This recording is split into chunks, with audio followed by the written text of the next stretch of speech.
¿Cuáles son los avances y los pendientes de la legislatura que acaba de finalizar? Sin duda, la gran asignatura pendiente que deja esta legislatura es el fiscal general y el fiscal anticorrupción. ¿Quién falló? ¿Habrá periodo extraordinario para nombrarlo? Esto es Desde la Trinchera.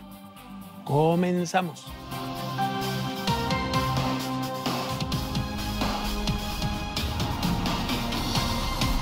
Se nos terminó la 63 legislatura. Diputados y senadores nos dejan una gran tarea pendiente. No tenemos fiscal general, tampoco fiscal anticorrupción. Ese es el gran pendiente que nos dejan diputados y senadores que, salvo en la remotísima posibilidad de que se convoque un periodo extraordinario, quedarán para el Congreso que viene. Tampoco se logró eliminar el fuero, que es un reclamo popular. Hoy tenemos como invitado mi socio Rubén Cortés, siempre querido socio Rubén Cortés, a Luis Humberto Fernández. Él es el vicecoordinador del bloque Morena PT. Él es de los senadores que de veras, y voy a utilizar una expresión popular, le giran la piedra. Muchísimas gracias. Para comentar todo esto, él, repito, subrayo, está en el bloque PT Morena. Y lo primero que le diría que en esta legislatura, justo sería decirlo, que es donde se lograron las reformas estructurales que a muchos no les gustan, quisiera yo que nos hiciera un primer balance de lo que acaba de escuchar.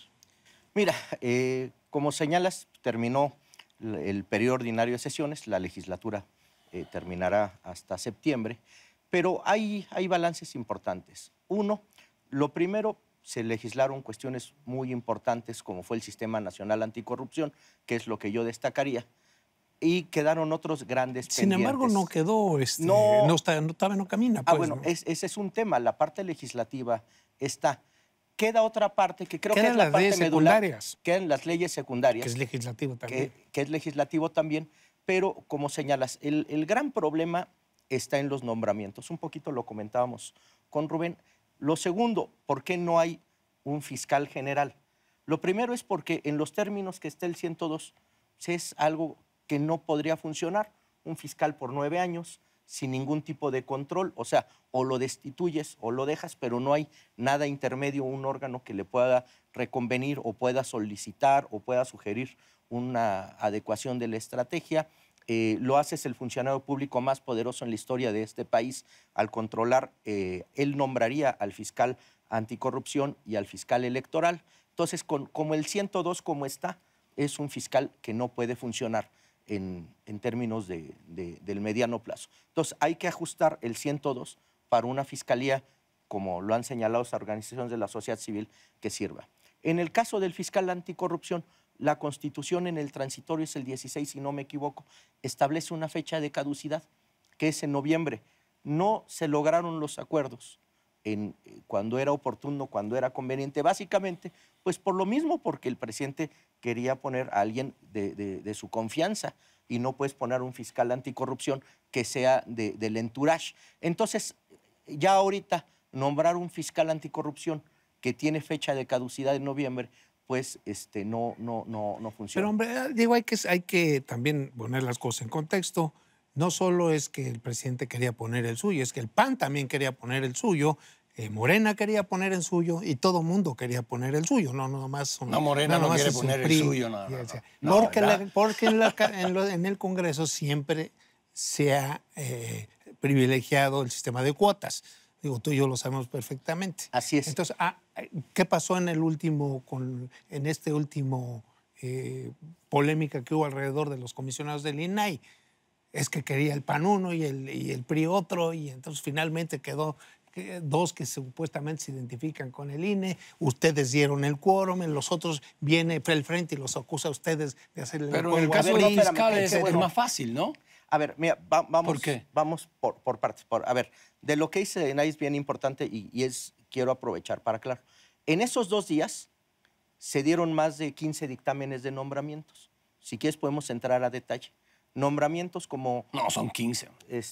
Dar dictámenes, los cuales a su vez traen muchos nombramientos. O sea, entonces en todos el PRI y el PAN se pusieron de acuerdo. Incluso hay unos que, por ejemplo, es la esposa del candidato a senador del PAN en Puebla. Todos se pusieron de acuerdo. Entonces se encierran PAN, PRD y Gamboa y PRI. Después de 10 horas en las cuales nosotros no participamos, en las cuales nosotros no propusimos un nombre, no vetamos porque dijimos presente, nosotros estamos en contra del sistema de cuotas partidarias. Entonces, ya a las 11 de la noche dicen, ya nos vamos, ya no logramos acuerdo con el PRI. Nosotros hicimos exactamente lo que hicimos todo el día, votar en contra de todos los nombramientos que se dieron por ese mecanismo. Nosotros fuimos consistentes y también, ¿qué iba a pasar? El no es una consistencia en ustedes, El no es una consistencia en nosotros. O sea, también hay que decirlo, en las cosas que son convenientes vamos a favor. En los casos de los nombramientos que eran personas con una trayectoria técnica no tuvimos objeción. Pero en los casos de los nombramientos políticos y que estaban tamizados, y fuimos muy consistentes en decir que no y plantear el nombramiento. Lo denunciamos y planteamos una postura pública desde que inició el procedimiento. Nosotros lo platicamos, incluso lo comentamos contigo, de que desde que arrancó el procedimiento nosotros íbamos a ir en contra de quien saliera.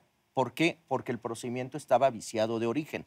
Entonces, ya después de que no lograron su acuerdo, ¿cómo vamos nosotros a hacer el petate del muerto para que el PAN chantajee al PRI con que no le va a dar quórum? Entonces, nosotros hicimos lo que hicimos todo el día durante esa semana, que fue ir en contra de los nombramientos. Entonces, nosotros no nos metimos eso, por la parte de lo que toca. Nada más déjame hacer un paréntesis en este punto para que quede la gente clara.